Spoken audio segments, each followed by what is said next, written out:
Hi students, in this next part to the chapter acid, base and pH indicators, we will be looking at number 1, the pH scale, and number 2, the pH indicators. Okay, so pH scale is a scale between 1 to 14. Okay, and then what does it measure? It measures the ratio of the concentration of H plus to OH minus. So pH stands for the power of the hydrogen ions, and essentially it means a negative log H plus function. So logarithms function, the sec 3s, you all will be learning this shortly. Okay, if you plot the values of a logarithm function, your graph will always look something like this. So since now it is a negative log graph, your graph is actually inverse, something like this.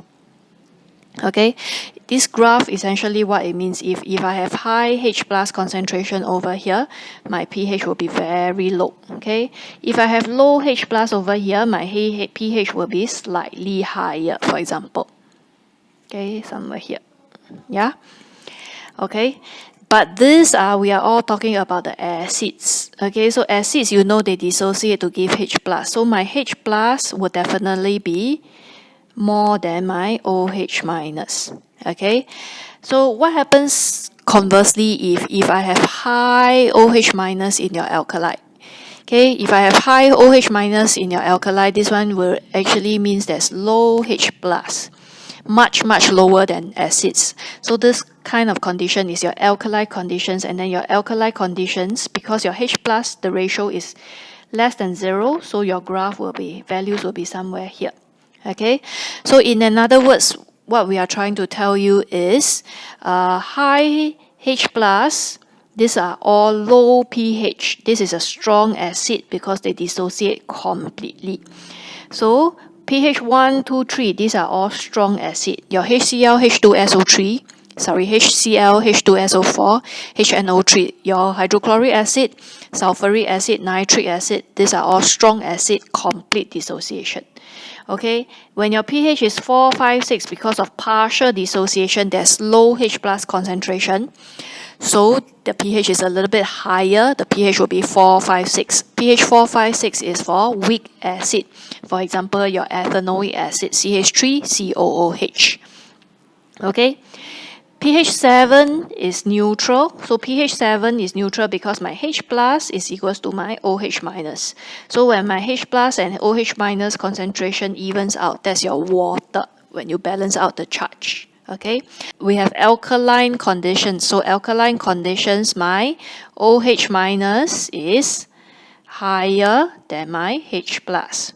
Okay, so these are alkaline. The pH is between 8 to 14. So strong alkali, complete dissociation, there is high OH minus. So high OH minus, you will have higher pH values over here.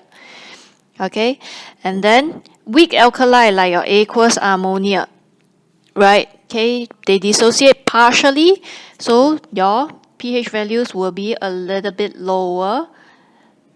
Okay, your pH values will be a little bit lower over here, but it will still be higher than 7. Okay. Next part, we will look at the pH indicators. Okay, so this part, we will be looking at the pH indicators. So for your pH indicators, by definition, what are they? They show a color change when there's a change in H plus concentration. In other words, if there's a change in pH, it will show a color change. Anything that shows a color change can be an indicator. So common indicators we have in the lab is, of course, your litmus paper. We also have the universal indicator. Okay, so universal indicator, you need to know that the pH, the color change exactly. Okay, so pH scale usually is from 1 to 14. Okay, so red is the strongest acid, complete dissociation. Okay, orange to yellow, these are all weak acid, partial dissociation. Okay, and then we have over here, the word is missing, this is green. At neutral, it will be green in color. So your salts, neutral salts will be green in color. Your water is green in color. Okay, as we move on to your alkali conditions, your weak alkali over here, This one will be blue-green, blue, and then bluish purple. Okay, but your strong alkali over here, yeah, your strong alkali over here, for example, your NaOH, KOH, okay, your group 1 hydroxides, this one will all appear purple.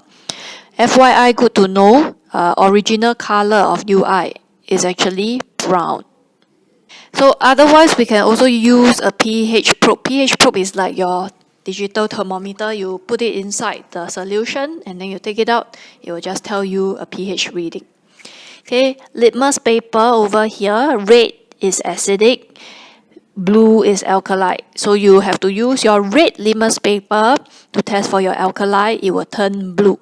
Okay, and then to test for your acid, you have to use your blue litmus paper, it will turn red.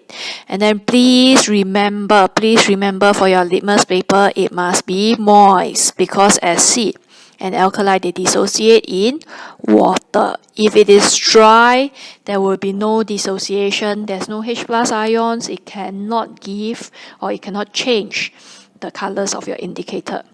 Okay. The two more common indicators that we will be learning or you will be using a lot more in the lab will be the methyl orange as well as the phenolphthalein. Okay, so please know your methyl orange acidic is red in color, same as your litmus paper.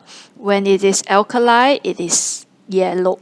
Okay, the end point when we do titration, it is orange. So when you write, you can write orange turn red or orange turn yellow for the end point when we do titration. Okay, there will be a video on titration as well. We can take a look at it and then refer to it if you are not clear. Okay, phenolphthalein. Phenolphthalein is another indicator, right? Acidic to neutral is colorless, and then when it turns alkali, it is red or pink.